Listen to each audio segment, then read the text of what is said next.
And now we are inviting a speaker from the Hare Krishna movement. He is of the person Varaj Mandela Bahiu. I hope I mentioned it right.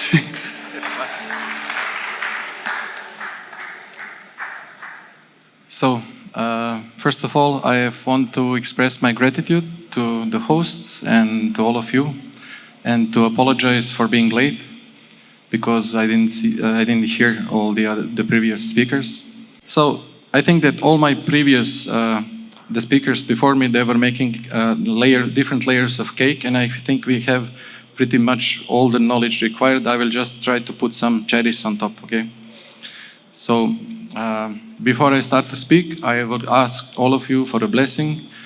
All of you who be visible and the non-visible beings present here, and also would like to ask for the blessing from the sages and saints and prophets and sadhus from all different backgrounds and religions, from all over the world, from the past, from the present, and from the future, and from the eternity.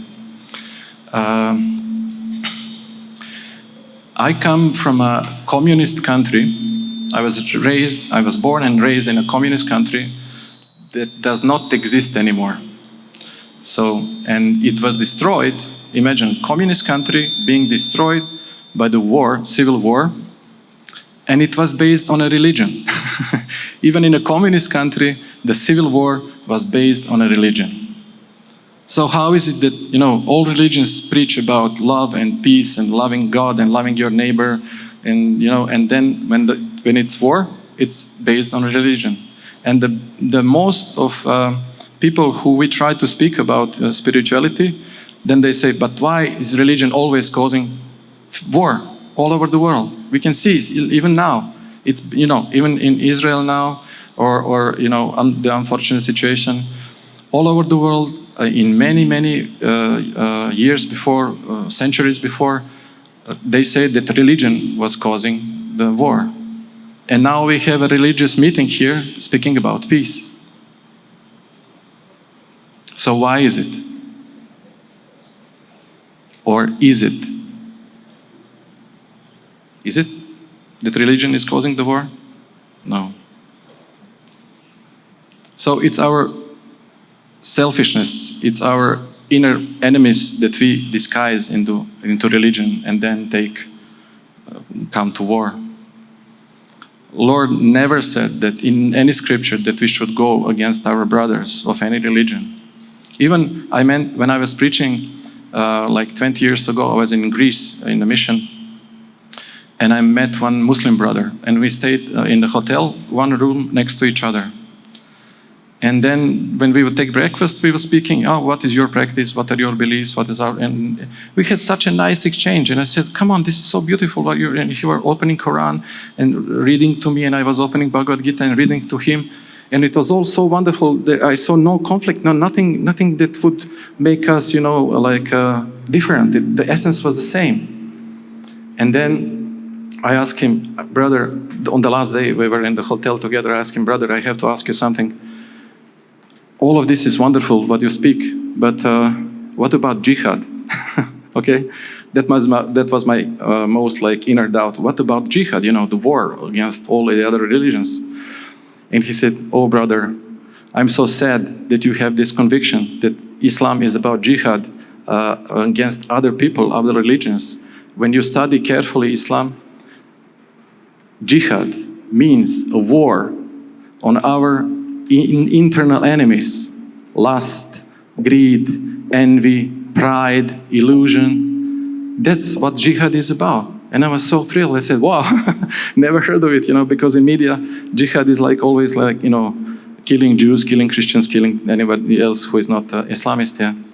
And he says, yes, there are some chapters in Quran that you can study and come to a conclusion that you should go to war. But it's actually a war against our internal enemies.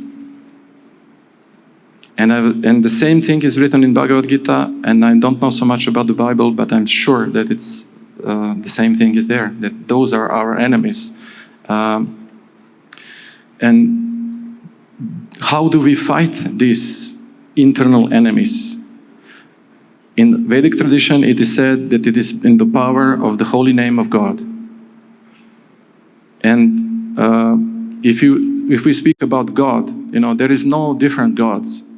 There is only one God. We can all agree on this. At least in this meeting, I'm 100% sure here that we don't believe that there is 2 gods, 3 gods, 20 gods or something like this. There is only one God, the Father, the maintainer, the source of everything, the one who loves us, the one who takes care of us. And by taking the names of the Lord, taking the prayer very deeply, we can clean our heart and make it a place where the Lord can reside. And when we are at peace with ourselves, how can we not be at peace with others? And not just be at peace, but be in love with God, and then be in love with all the other souls. Because there is no 2 gods. Water is water in Ghana, in Europe, in America, in Japan. Water is water. You can call it different names in different locations, but water is water. And we are small, very, very tiny, small parts of God. I mean, if we want to present God somehow according to our brains to understand, we are very small souls, and God is the source of all the souls. So on that level, we are all brothers, sisters, however you want to call it. And the Lord is providing everything for us: sun, soil, earth, water. The grains come, He feeds us. Wrap up. I didn't see. Okay, so anyway, this was the cherry on the cake. Thank you so much. Hare Krishna.